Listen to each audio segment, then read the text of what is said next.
5ই আগস্টকে কেন্দ্র করে আওয়ামী লীগের পুনর্বাসন বাংলাদেশের মাটিতে হবে না, বরঞ্চ সব জায়গায় আওয়ামী লীগকে প্রতিহত করতে হবে, এমন আহ্বান জানিয়েছেন বিএনপি চেয়ারপারসনের উপদেষ্টা মুক্তিযোদ্ধা আব্দুস সালাম।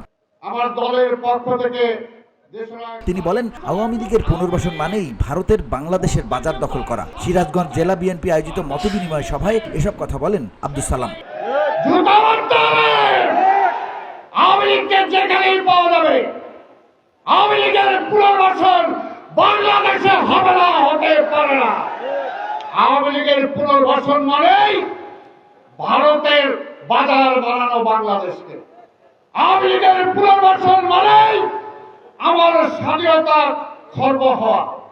আওয়ামী লীগের পুনর্বাসন মানেই আমার ভোটের অধিকার, আমার গণতন্ত্রের অধিকার আবার সেই ভারতের কাছে চলে যাওয়া। গত 15 বছর বাংলাদেশে কে ক্ষমতায় থাকবে এই জনগণ ঠিক করতে পারে নাই, ঠিক করছে ভারত। বিগত 15 বছর আওয়ামী লীগ দেশে ত্রাসের রাজনীতি কায়েম করেছিল মন্তব্য করে এই বিএনপি নেতা বলেন, আওয়ামী লীগ বিএনপি ও খালেদা জিয়াকে শেষ করে দিতে চেয়েছিল, কিন্তু তা পারেনি। কেননা খালেদা জিয়া ও বিএনপির জন্মই হয়েছে এ দেশকে রক্ষা করার জন্য। ইতিহাস থেকে আওয়ামী লীগ শিক্ষা লাভ করেনি বলেই বিগত দিনে জনগণের উপর 75 সালের মতো অত্যাচার নির্যাতন চালিয়েছে। বিএনপি আসলেই তো এই দেশের মানুষের উপকার হবে, ওই খাল কাটা কর্মসূচি হবে, ওই বৃক্ষরোপণ হবে, ওই মৎস্য চাষের বিপ্লব হবে, অর্থনীতিতে বিরাট একটা পরিবর্তন হবে, লুটপাট হবে না। সেই কারণে তো বিএনপিকে আসতে দেওয়া যাবে না। তাহলে তো ভারতের দিকে হাত পেতে বসে থাকবে কে? আরে ভারত ওই পেঁয়াজ আলু বন্ধ করলো কিনা, আগামীতে ভারত থেকে আমরা কোনো কিছু আমদানি করবো না, দরকার হয়।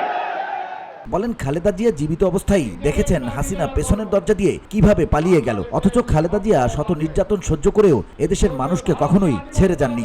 এই দেশের 3 বারের প্রধানমন্ত্রী বেগম খালেদা জিয়া, তাকে কিভাবে ক্যান্টনমেন্টের বাড়ি থেকে জোর করে বের করে দেওয়া হয়েছে আপনারা দেখেছেন। আবার কতটুকু জিজ্ঞাসা সাংবাদিকদের সামনে শেখ হাসিনা আবার বলেছে যে আমি শপথ দিয়েছিলাম ক্ষমতা যেদিন পাবো তারপরেই খালেদা জিয়ার ওই বাড়ি থেকে বাইর করে দেব। আল্লাহর কি নির্মম পরিহাস!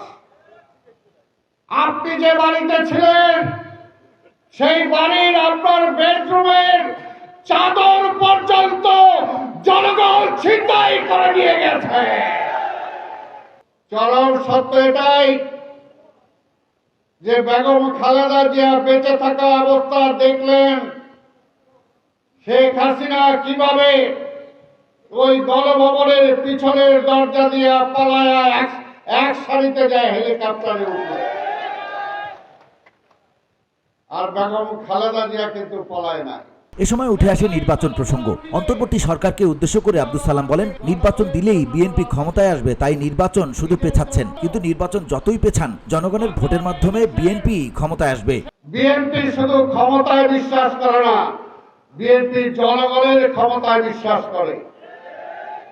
তাই বিএনপিকে তারা ভয় পায়।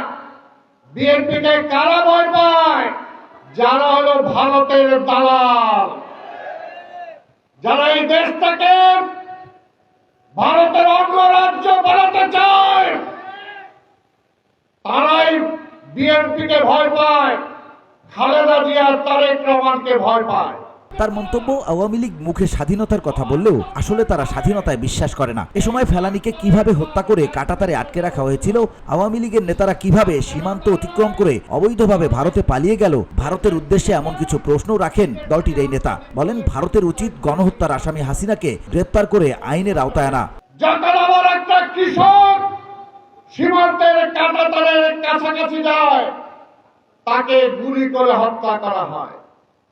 আমার বোন ফেলানীকে হত্যা করে ওই তার কাটায় তাকে ঝুলিয়ে রাখা হয়।